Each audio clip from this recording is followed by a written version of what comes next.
Hello and welcome to Inside Music, episode number 47. I'm your host, James Shotwell, and on this very special episode of the show, I have guest Joey Sturgis.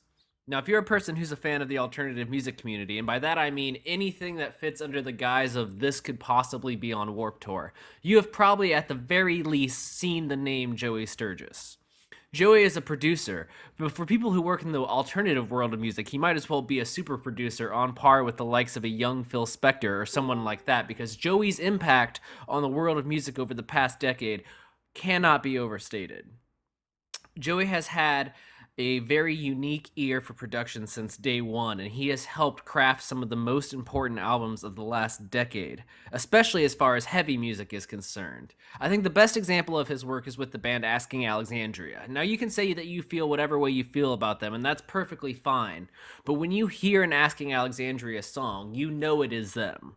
There is something so unique about the way they express themselves musically, and part of what makes their sound so great is due in part to Joey's participation. Joey has worked with that band from day one and has helped craft the sound that has become their signature. And he's done that for a lot of bands, actually. But I know that he feels very special about his connection with Asking Alexandria, so I feel it's the best example to use. I initially fell in love with Joey Sturgis when he worked with a band called Kingston Falls, who unfortunately are no longer together and never really had their chance to shine in the big spotlight of alternative music. But for those that were into Christian metalcore back in the mid-aughts, they were a band to know. Joey helped make their debut record something I'll never forget, and since that day, I've always been very fervently dedicated to hearing everything he works on. Even if it's not a band that I think I'm necessarily interested in, I always want to know what he's thinking up next. In the last year, Joey has kind of expanded his efforts by starting to produce production tools that people, even amateurs, can use to make their own recordings sound better. In this conversation that you're about to hear, Joey and I talk about his career in producing, but also his newly budding career in the tech industry. As Joey explains to us in the show, the changing of the music industry has caused a big difference in the way he's able to charge artists and labels for his producing skills. And as a result, Joey has had to find new ways to generate income to keep his home, keep paying bills, and keep prospering in a world where the music industry seems to be making less and less money every year. Joey's a smart guy, and I really think he's going places, and I think listening to him talk about making the transition from what he kind of thought he would do his entire life to this new industry that he's just getting into and is very excited about is something that we can all learn from. Any of my friends, whether they be musicians or writers or publicists or band managers, they've all hit a point, usually in their late 20s, where they realize the thing that they thought they wanted to do when they were 16 might not actually be the thing that they can do until they die. And they have to find new horizons. And for some people, that's incredibly scary and incredibly difficult. But for others, it's something that feels like a natural progression. And I think in the case of Joey, it's a natural progression. What he's doing now is the natural evolution from where he began, and I can't wait to see where he goes in the future.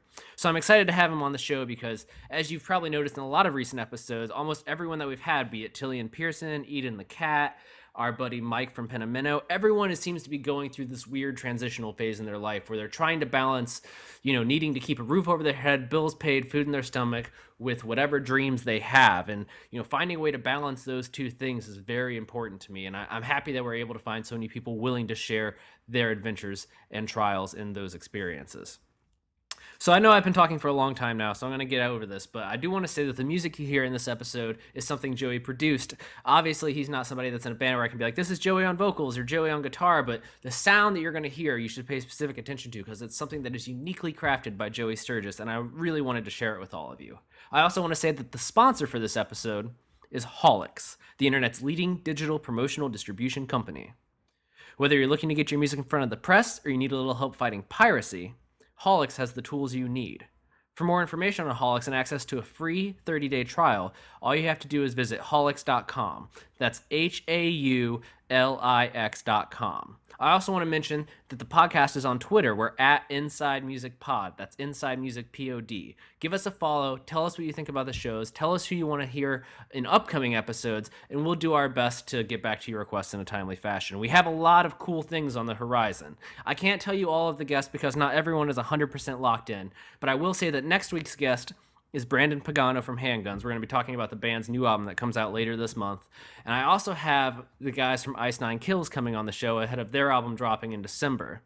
In between that, we have some other special guests in the works, but I can't really confirm anything just yet. I know some of you are wondering when Kevin Lyman is going to be on the show after he told us that he would come on the show back in August, right before Warped Tour wrapped up. And I want to tell you right now that that is a situation that is 100% out of my hands.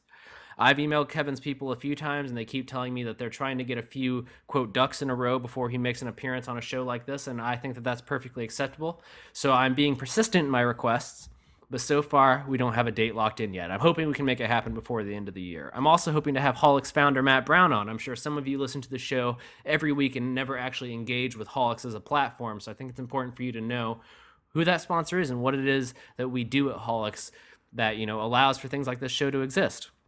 So all of that is something you need to do. So yes, check out Holics, follow the podcast on Twitter, subscribe to the podcast, tell your friends about the podcast, enjoy this little bit of music, and then we'll get to the conversation. Thank you for listening.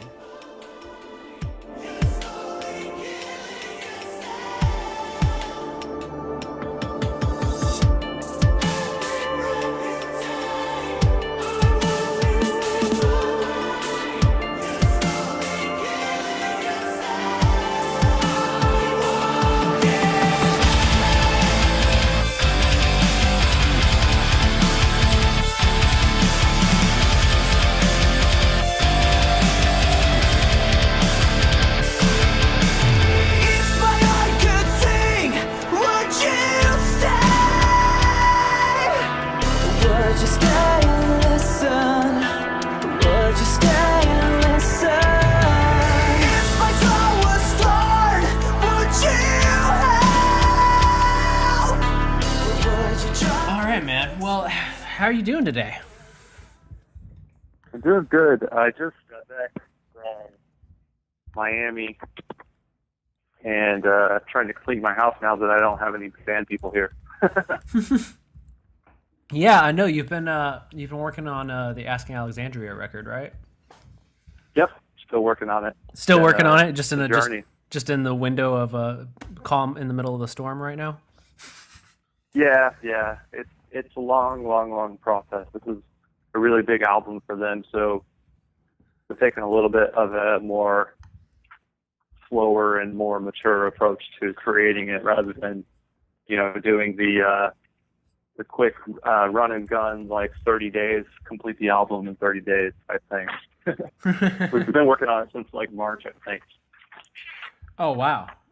That's pretty impressive. And you've done a lot with the band in the past. So I don't know, like you've had a lot of success working with Asking Alexandria in the past. So this has to pretty much be a pretty big project for you as well. They have worked with me since the beginning. Even the EP that got them signed to Sumerian I did that too. So yeah, we have a really good relationship, and I'm sort of like a secret member of the band, I guess you could say, because I'm not really on stage or anything, but I'm helping them write songs. I'm doing all the keyboard stuff and all of the post-production, and I create like all their intros for live, all that kind of stuff. So. Oh, so yeah, you definitely kind of have a behind-the-scenes role there. I would say, like, as much as you might not be a part of the band, but as you've worked with like everything they've done, like your presence is very much a part of like what would make the Asking Alexandria sound that everyone knows. Like that's you, in part. Yeah, because without me, it's just a sort of hard rock, hard metal band. Guitars, bass, and drums. Whereas I come in and I add all these, not just acoustic elements like strings and like brass and stuff like that, but also synths and, the whole cinematic side to what they do. Yeah, you've brought a lot to the band, and it's helped you go to success. So I'm excited to see what you do this time around. You're right; it is a big record for them, and I think that they're at this point where they can do pretty much everything. I mean, there's obviously something fans are expecting from them, but it feels like they're definitely in a place where they can really stretch a little bit. Yeah, well, one of the first things we did when we started working on the album was we sat down and listened to every record that they had put out from front to back, all together in a room. And, the stuff that stuck out was quite clear, and we realized these are the things that make, Asking what it is, and that's the stuff we sort of chased. But at the same time, we realized that you can't just keep doing the same thing in the past. You have to forge new paths. And so there's songs on this album that people, I think, still aren't ready for, but they're going to hear them and it's going to blow people's minds. That's so awesome, man. I'm glad that that's been going well for you. You've had a pretty busy year. You haven't done as many albums I mean, you do about the same amount of records every year, but it seems like you've done a few less this year because you've been working on the tones so much. Yeah, I've taken a little break from producing to pursue other things because the music industry is really tough to succeed in. It's very competitive. Obviously, it's very saturated, so it's pretty hard to, I've had a lot of my bands move on to different producers, which is fine. That's the way it goes. It's the way the music industry works. That people don't just stay with the same manager forever. They don't stay with the same producer forever. They always want to try new things, and more power to them. So I've pursued things more. My software company, Joey Sturgis Tones, is doing very well, and I currently live off of that. And then I have these other startups that I'm working with that are all very exciting, but of course, can't say a lot about them. But I'm taking more of an entrepreneur approach to my living and my income, rather than just being a producer, because, as much as it really sucks to say, a producer is just a waiter.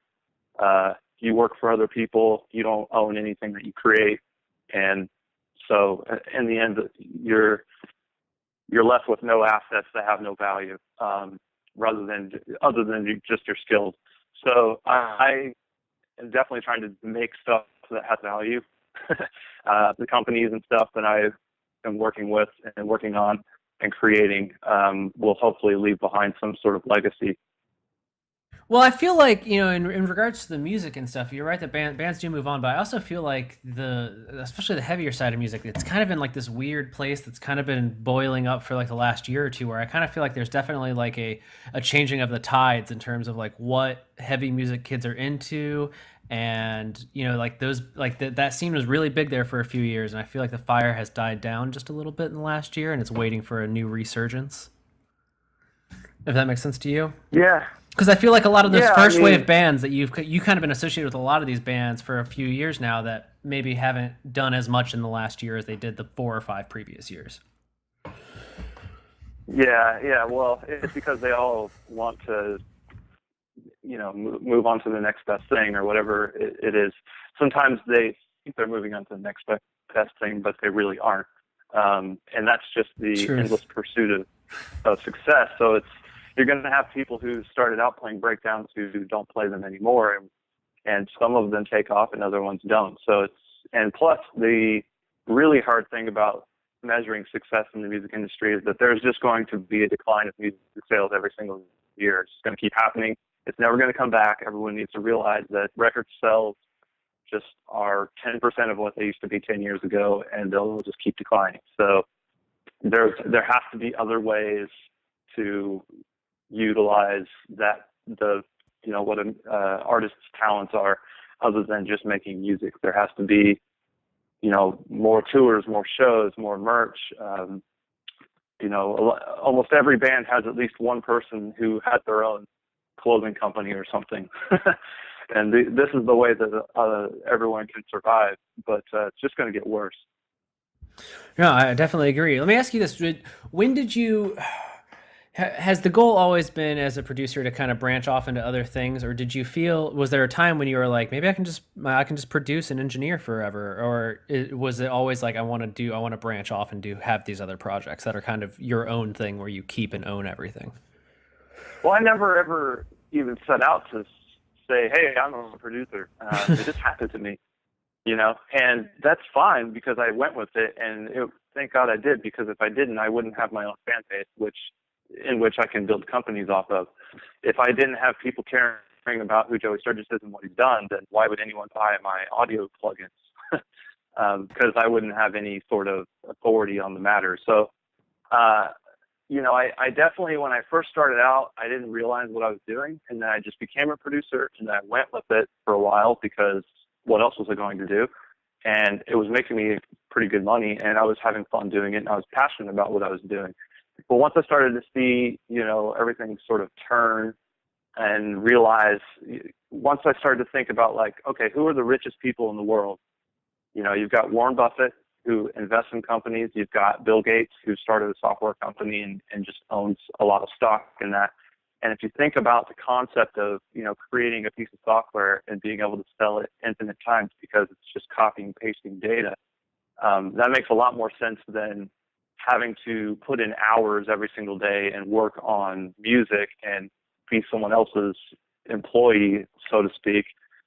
You can't scale that. There's no way to go from making 10 records a year to 100 to 1,000 to 10,000 to 100,000. How will you ever, there's going to be a plateau. So as soon as I realized there was a plateau on what I was investing all of my time into, I started investing my time into things that could potentially scale to a more infinite level.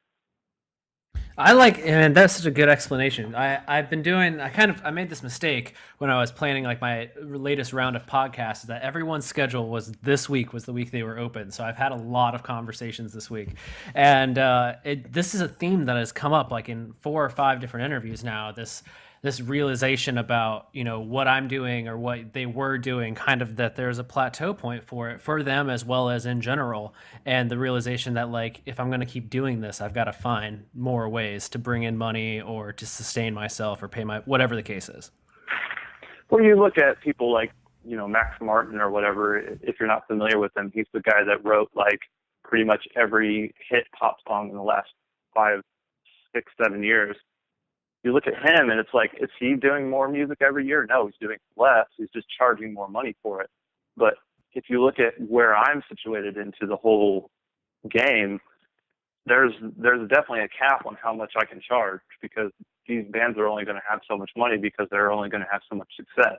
You get someone like Katy Perry who can make platinum singles and platinum albums still, even though sales have declined. Of course, you can charge her $2 million or whatever it is they charge to do one song. That's why they're so rich and successful, because they just have something that's just so hard to get from anywhere else in the world, and they can make it a rare commodity that you have to pay for. While I like to believe that I'm very talented and I have my own unique spin on this, I'm sort of dime a dozen. I mean, there's a lot of people with talent out there that can do what I do, maybe not in the same way, but I guess the long story short is it's very competitive. So if I don't do something that separates me from everyone else, then I'm just another producer. So that's why I started pursuing all these other things. I'm really pursuing strongly the education aspect of this, because I feel like there's a lot of people that want to get into this and make this their living. And it is a good living. I mean, you can certainly get in here, become a producer, and make 5, 6 figures a year in your first or second year for sure. And that's something I'm working on, telling people how to do that. I did notice that you, like, 2013 was kind of like your peak year in terms of projects. You did like 10 projects that year, and then I think you did like 4 or 5 in 2014. And then in terms of what's actually come out this year, I think you have 4, maybe 5 releases this year that are out. Bless the Fall is the most recent one. And then Asking won't be out this year. So I assume that you were pretty much done for the year, unless there's something coming out between now and the end of December that you did. Yeah, I'm done for the year. Just on purpose, though. I've turned down probably 10 records just because I want to do other things. And honestly, like, I'm making more money with the other things, so I'm putting more time into it because it's just better for my life. Like, I could struggle if I wanted to, but why? well, I understand, like Asking, like, that's a big project and you guys have had a lot of success, so it makes sense that you would do that. But I can understand some of the smaller bands where it's like, this band might not sell even 10,000 copies at the end of the day. That has to be hard for you to justify in terms of like your livelihood. Absolutely. The problem with it is there's a lot of bands that don't have a good team behind them. You've got a lot of great albums and you got a lot of great productions, but it takes a really highly focused team who knows exactly what they're doing and knows how to push the album exactly right in order for it to be successful, because how else will you be heard over the noise of how, there's so many bands, so many songs and videos, and just it's become so easy to create the content now that there's just so much of it. So the only way you can stand out is by having a pretty good team. And what I'm finding is a lot of the people who say, "Hey, man, we want to do a record," I'm thinking, well, I'll just assume that you have great songs, and I'll just assume that you can play everything perfectly, and that when you go on stage, you sound amazing. Who's your team?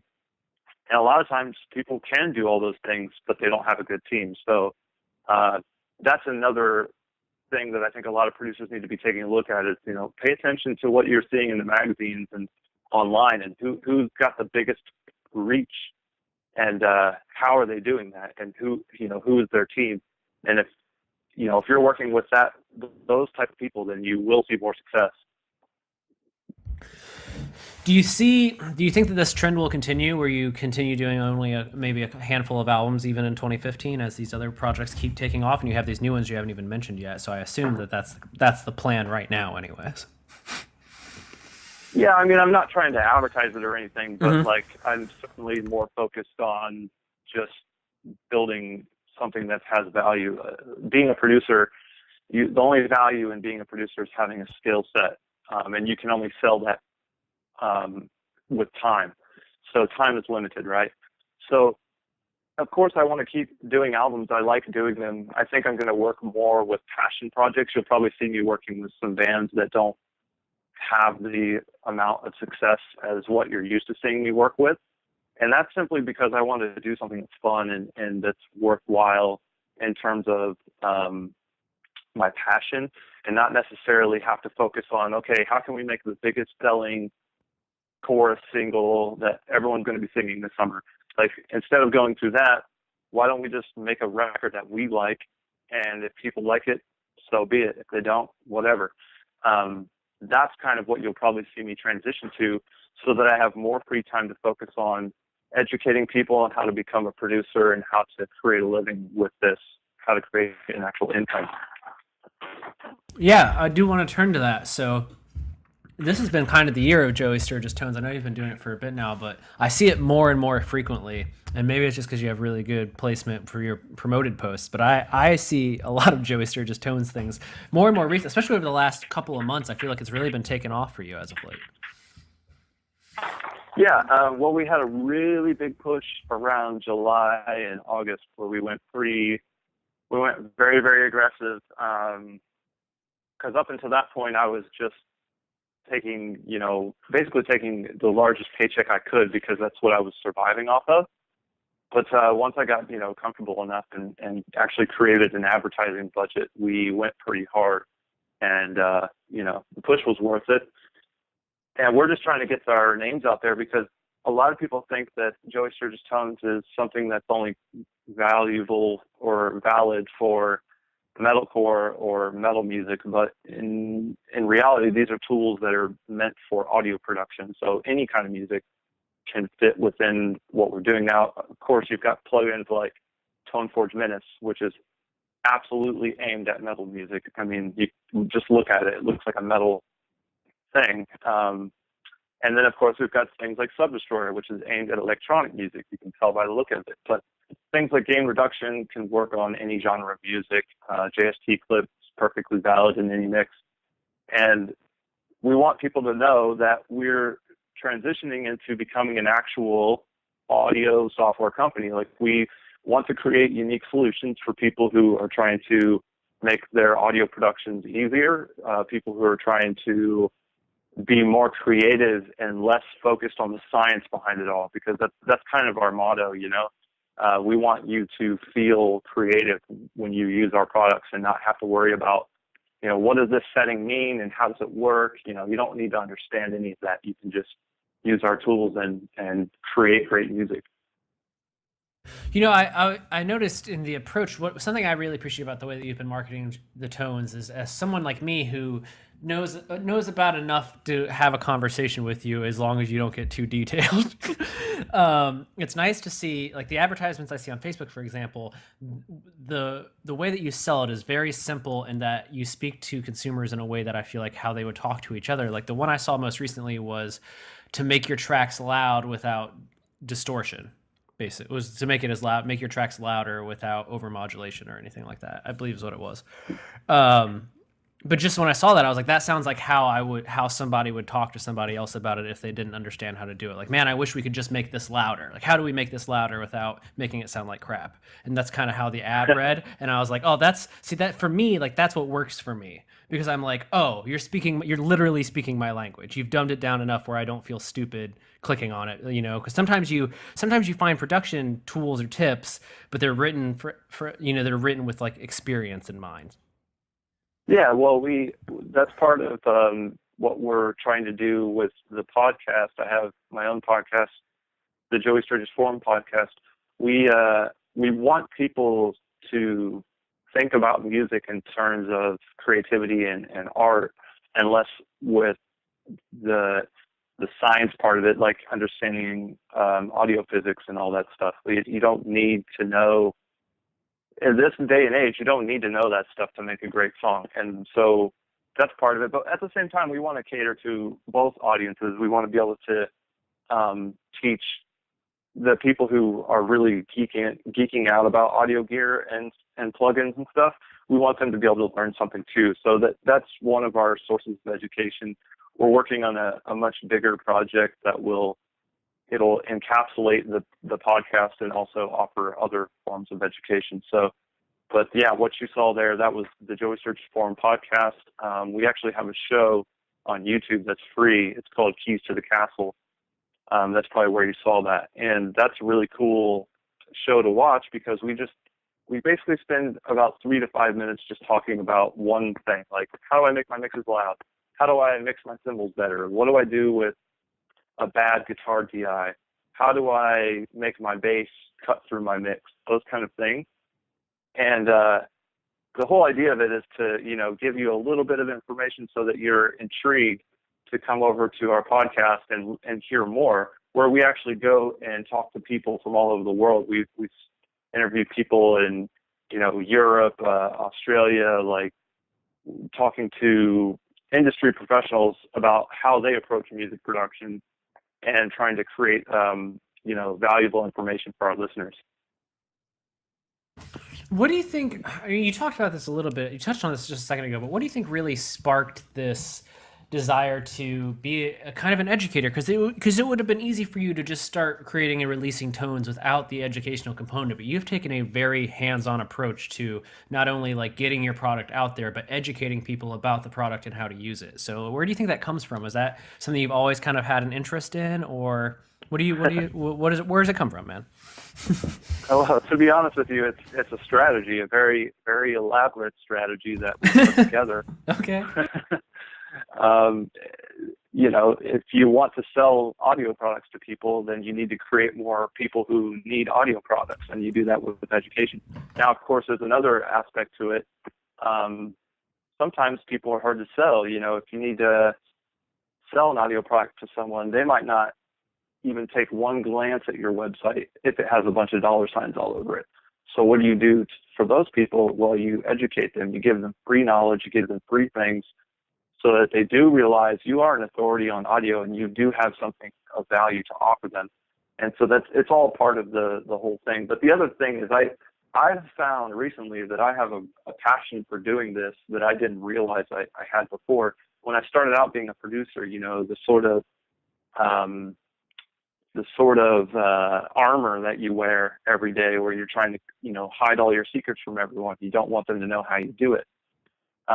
Something clicked for me once when I met this guy on the internet. We became really great friends, and now we're business partners. And he was like, you know what?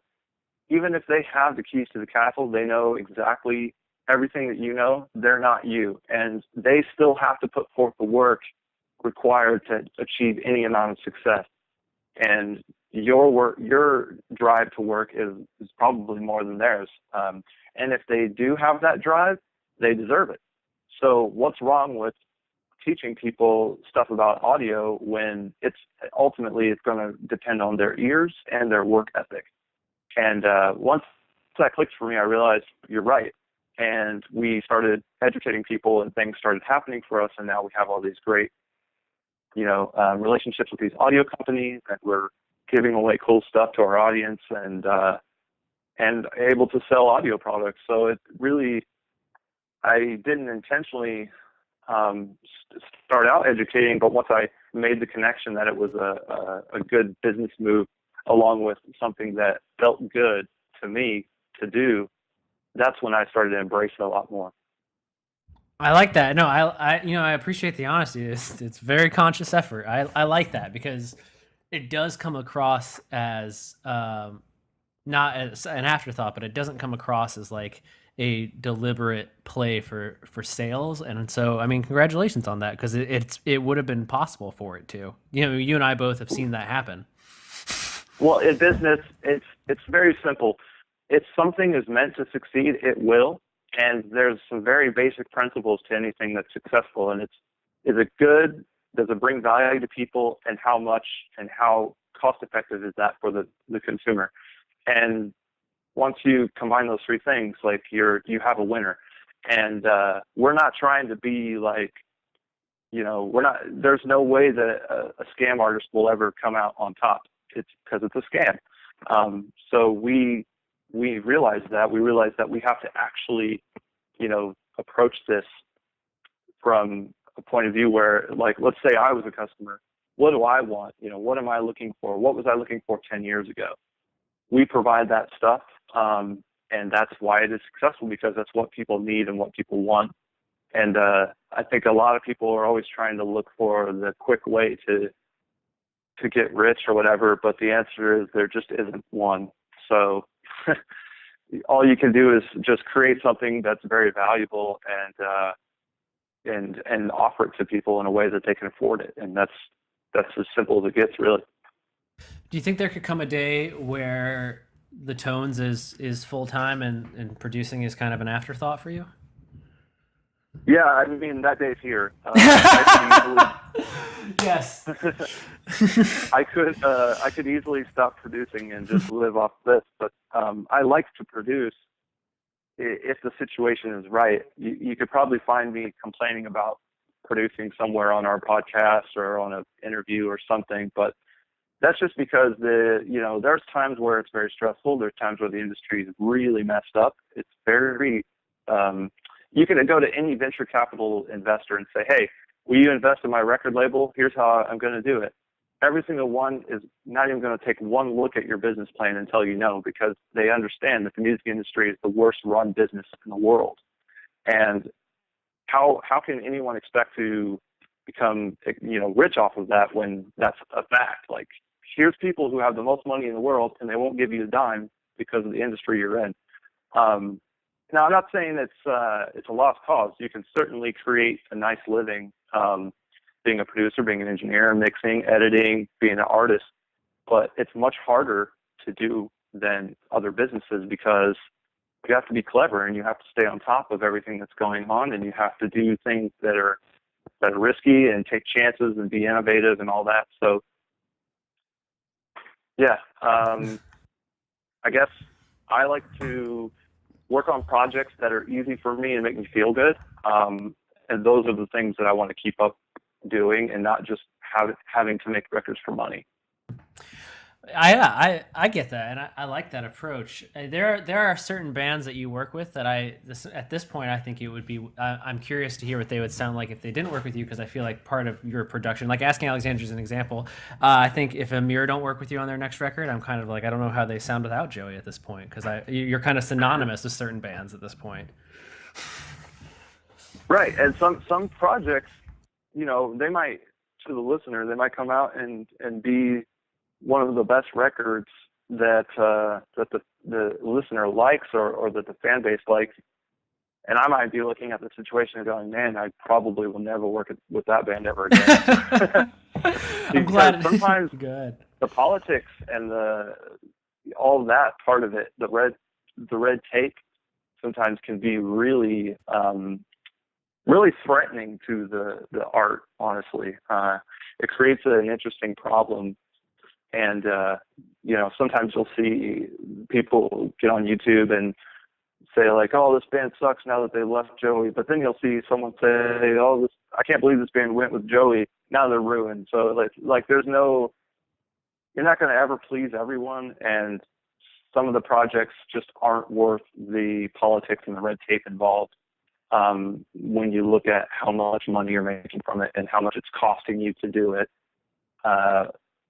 And so I'm just looking at it from a point of view, like I've created enough things for myself to be successful in these other endeavors.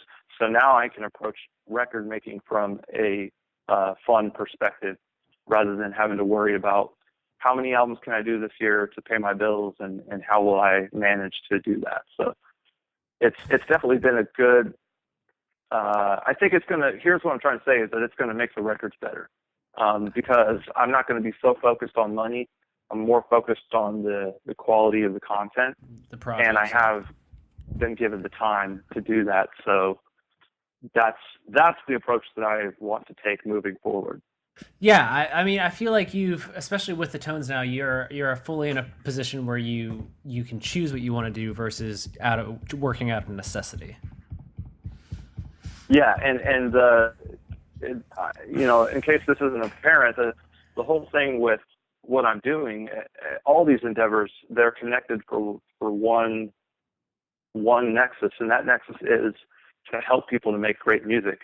I realize that there's going to be guys in bands who learn recording and start recording their own records. You're already seeing this happen. There's bands that are doing, like The Plot and You, for example. They've been making their own records for like the last 3 albums, maybe even 4. And they don't need anybody outside of that to produce their own content. I think that there's more value in empowering those people, giving them the tools that they need to create the content that they want, than me just sitting in a room with 5 guys and only helping them for a whole year or for a whole month or whatever it is. I'd rather create these powerful tools that help these creative people be more creative. So it all goes back to what I said, which is everything I do, education, plugins, drum samples, producing, engineering, mixing, mastering, it's all meant to help people create great music. And I think that's what my mission and my purpose in life is on this earth. Well, I love that, man, and I really appreciate what you're doing. You know me, I'm all about the education aspect. I think that's so insanely important, and I like that you found a way to be educational in a way that also helps yourself. You found a way to be educational, and there's a business model out of it, which I appreciate also. You did great work on the Bless the Fall record. I touched on it earlier, but that was your most recent release. So if people want to know what you've been doing in the producer standpoint, you did that. And what else did you do recently? Didn't something else just come out that you did not long ago?